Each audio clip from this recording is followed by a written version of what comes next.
Welcome to a grown-up conversation about ethics. During our time together, I want to explore why studying ethics is important and how it can change your life. I'm Catherine Baird, the founder and CEO of Ethics Game, a company that provides learning tools for people who want to learn more about ethics and ethical decision making. Now, when I tell people that I have spent my entire professional life teaching ethics, I get a quizzical look. Huh? What? Here's what people say. I learned everything I needed to know by kindergarten. What my parents taught me is good enough. I just know the right thing to do. And my personal favorite, some people are good, some are bad.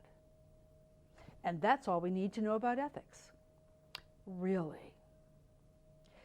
Did you learn how to forgive without condoning the action? Did you learn how to hold a friend accountable? How to put together an ethical bid, a request for proposal? How to meet the expectations of Wall Street and Main Street? When to speak up in the face of hatred or just plain meanness? Or how to recognize your own ethical blind spots? If not, then you're ready for a conversation about ethics for grown-up.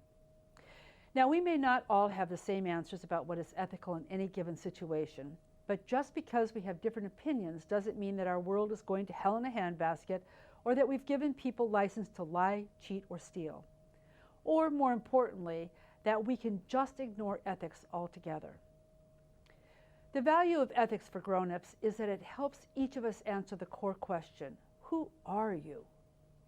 Studying ethics can help you answer that question and change your life. As we begin to explore our ethical identity, the question has two sides. What is required to be considered ethical in our community, whether with our family and friends, our work, or our profession? And secondly, what kind of a person do we want to be? What beliefs and behaviors will support us in becoming ethically mature? As you study ethics, learning how to translate your core values into behaviors, you will be on the path to ethical maturity. As you identify what is really important to you, you find out what gives your life meaning and purpose. And as you challenge your beliefs, what is really true, you'll learn more about yourself and others. By considering what's important to others, you'll be able to talk with them about their core values. And finally, you'll be equipping yourself to make important contributions to your community. Now, to be ethically mature, we have to make friends with two sides of our ethical self. Our best self knows what is important and chooses to act from those values in order to help create a place where all can thrive and flourish. As our worst self becomes afraid and greedy, we give in to our blind spots and temptations. Our worst self comes out when we see the world as a hostile place where we have to grab what we think is ours before someone else gets our stuff or destroys us. At this point, someone will say, I hear what you're saying, but don't we all really know the right thing to do? Can't we just do it? Well, my question back is, if we all know the right thing to do, why are there so many answers? The reason? It depends. It depends on the context. The study of applied ethics, practical ethics, can help you sort through all of the different virtues and ethical conversations to determine what is the most ethical course of action in your particular situation.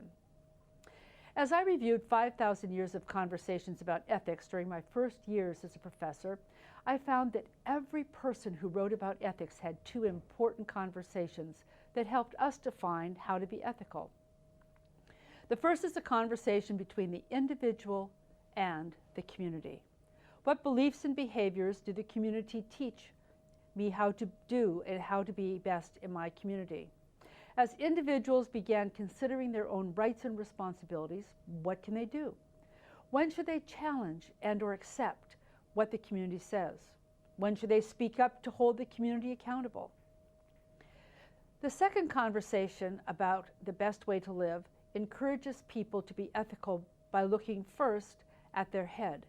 How do you teach people to think clearly, to develop good processes, and be guided by reason? Or do you teach people to listen to their desires and learn how to choose goals that will lead to a good life and will help them thrive? Ethics is the study of how human beings can choose beliefs and behaviors that will lead to good lives and human flourishing. 4 different theories or approaches prioritize the core values slightly differently and provide guidance for us. The Rights and Responsibilities lens invites individuals to use their reason to identify their duties and the privileges that they can claim as individuals in this world, a perspective known as deontology. The Results lens invites individuals to follow their hearts and desires to choose goals that are worthy and will lead to a good life, a perspective known as consequentialism. The Relationship lens invites communities to explore together what kind of processes and distribution of goods will be fair for all members of the community, a perspective known as justice theories.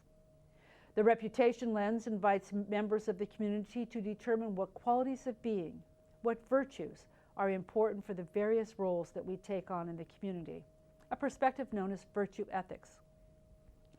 Each of the 4 ethical perspectives balances, gives priority to the 4 core values slightly differently. In addition, each of those perspectives gives a slightly different map for the road of life. The Rights and Responsibilities perspective invites us to be honest and responsible, even if no one is watching. The Results lens encourages us to be respectful of all human beings and make choices that allow ourselves and others to thrive. The Relationship lens asks us to be fair and consider those without power, those with limited access to resources or a limited voice in our community. And finally, the Relationship lens asks us to be compassionate as we align with our core values and live with integrity. Making the best ethical decisions requires that we work through a process to harmonize to the greatest degree possible the values of all 4 lenses. Thus, we can move from "it depends" to "given what I know and believe, this is the best answer for this situation." As we walk the path to ethical maturity, each of the 4 perspectives helps us answer key questions. We begin by exploring our personal core values. What are my personal commitments? What behaviors count for living into those values? What keeps me from having my best self show up under stress? We then notice that we are members of different communities. Each community may have different expressions and priorities of their values. And as we see with one political party having a strong commitment to the individual and another having a strong commitment to the community. Each community may expect different behaviors depending on what our role is. They may expect athletes to have an excellent character both on and off the field, or expect leaders to always be consistent and wise. As grown-ups, we get to choose what we will believe about ourselves and others, and what behaviors will count for ethical excellence. As we consider the similarities and differences among different expressions of a good life, we have the privilege of choosing which values will take priority in our lives.